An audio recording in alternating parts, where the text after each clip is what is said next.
It's all gone wrong, I'm afraid, in the steel business. It looks as though Keir Starmer's pledge to get rid of all tariffs on all goods, particularly steel, has fallen on deaf ears, because it now looks like the European Union is going to charge us 50% tariffs, which is going to wreak absolute havoc with our steel industry and could be the death knell of it, apparently. Yeah, look, he just, he lies, he kicks the can down the road. We're out of the EE, the single market, so we don't get any of the benefits of being in the EU. And I don't know how he could make that promise when he couldn't honour it. Well, I mean, he makes a lot of promises that he can't honour, doesn't he? I mean, that's his shtick. I mean, he makes statements that turn out not to be true pretty much every single day. I mean, I was quite staggered, by the way, and I mentioned this at the top of the show, that he didn't seem to think it was a good idea yesterday to go out and be seen lighting a candle, taking part in some vigil, in some way, sympathising with the families of the hostages or anything. He just did nothing. Not even a mawkish tribute, and it's absolutely disgraceful. I was at the Friends of Israel event last night, and the people there feel like Keir Starmer has betrayed the Jewish community.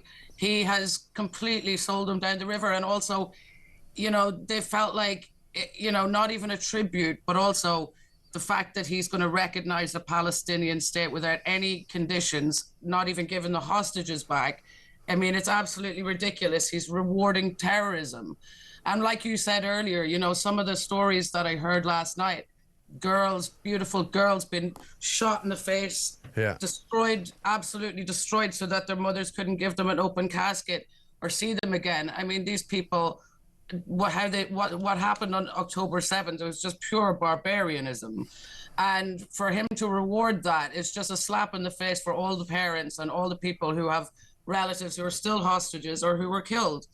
And the simple fact is that, the Jewish community in Britain only make up 0.6% of the population, whereas the Muslim community make up something like 3.5%. Yeah. So this is really a cynical ploy for him to get votes, the Muslim vote. So he doesn't care about Jewish people. He really doesn't, and he's made that very clear. I mean, every single statement he's made since the Manchester stabbings has been completely absent of the word Islam and completely absent of the word Muslim. He talks about solidarity with the Jewish community, but he doesn't actually blame the people who have killed Jews for what they've done. He doesn't name them. He doesn't say it's down to Islamic fundamentalism.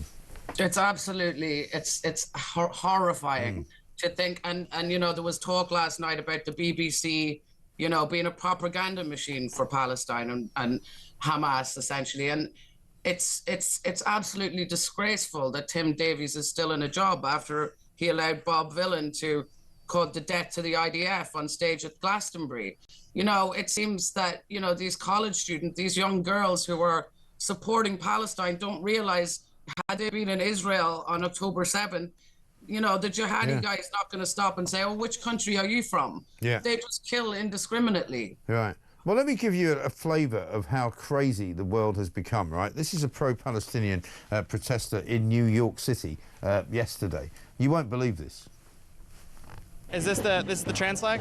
This is the Palestinian flag mixed with the trans flag. Okay.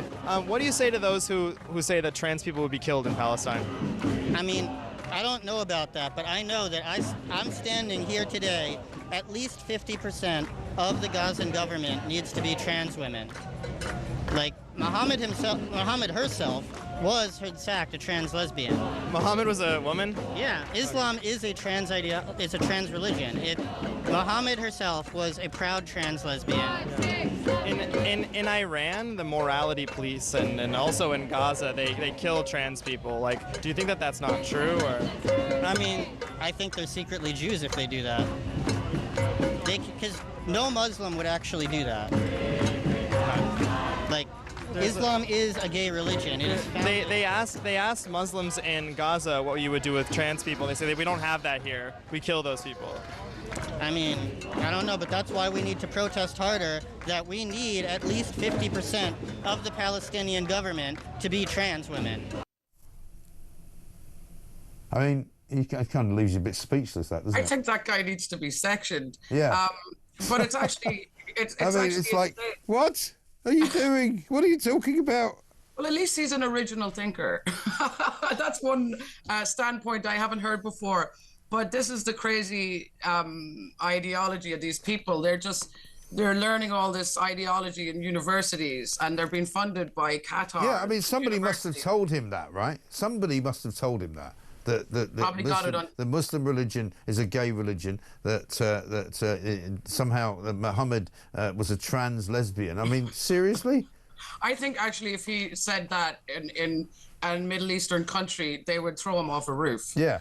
That's a highly offensive thing. I mean, I imagine in Islam.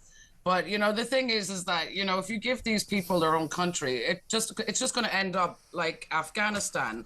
And I don't know if you read the news about there was an earthquake in Afghanistan. Yeah. And because women are not allowed to have a voice, they were just stuck in the rubble because men aren't allowed to touch anyone who's not their wife. Right. These women just died. Yeah. No, I watched a 20-minute treatise about it on Sky News the other day, you know, over the weekend. I mean, you would have thought there was no other story in town. They were doing this ridiculous report about, you know, parts of Afghanistan which looked like they were bombed back into the Stone Age, you know, years ago, and now there's been an earthquake. They don't look much different, to be honest. And, you know, they were going on and on and on about what a big story it was, and it's like, well, fine. But, you know, these are people who live in medieval conditions, and they live in a backward way. And like you say, they don't recognise women. Women aren't allowed to even show two eyes now in Afghanistan. You're only allowed to show one eye. So they've got a new burqa, which apparently covers their entire body and one eye. So that only one eye, so it's better to have a good eye, I suppose, looks out from the letterbox. I mean, it's you know, you're dealing with nutters, as you are we allowed to say that? Nutters, yeah. You can, yeah, as long as you don't call your colleagues nutters, it's fine. But you can call them nutters, that's for sure. What about Starmer in India, by the way? Have you seen this? Let me play you this. This is him in the cockpit of a plane talking to the passengers. This is the Prime Minister. I'm in the cockpit, and a very warm welcome to BA Flight 9100 to Mumbai. It's really fantastic to have you all on board. This is the biggest trade mission to India that the UK has ever sent. So I'm much looking forward to working with you as we explore all of the opportunities and take full advantage of the opportunities in our new free trade agreement. So safe flight, everybody. Enjoy the flight, and I'll give you further information once I've taken off. Thank you. Fantastic. A natural. Did you say when I'm taking off? Yes.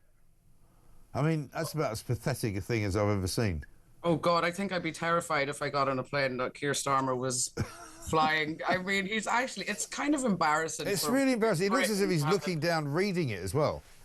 Why is he even there? Because, you know, in the news, the Indian Prime Minister wished Putin a happy birthday. Yeah. And then Keir was forced to say, oh, I didn't wish him a happy birthday. And it's just like, you know, the Chinese government, where you were talking about the spies earlier on. Yeah. You know, the government can't call China out as being an enemy because they're so dependent on them. Yes. They need them. And that's a really sad thing for Britain, to be so dependent on, you know, a hostile country. Yeah. And this is where we are right now. I know. It's crazy that he's in India, you know, on the anniversary of the October 7 attacks. And, you know, they're just all over the place. I feel like he got out of the country just to avoid it. Yeah, no, I think that's right. I'm sure he doesn't want to answer questions about China, doesn't want to answer questions about October the 7th, doesn't want to answer questions, period, because everything is falling apart around his ears. Listen, great to see you. Joanna Bell, thank you very much indeed, political commentator.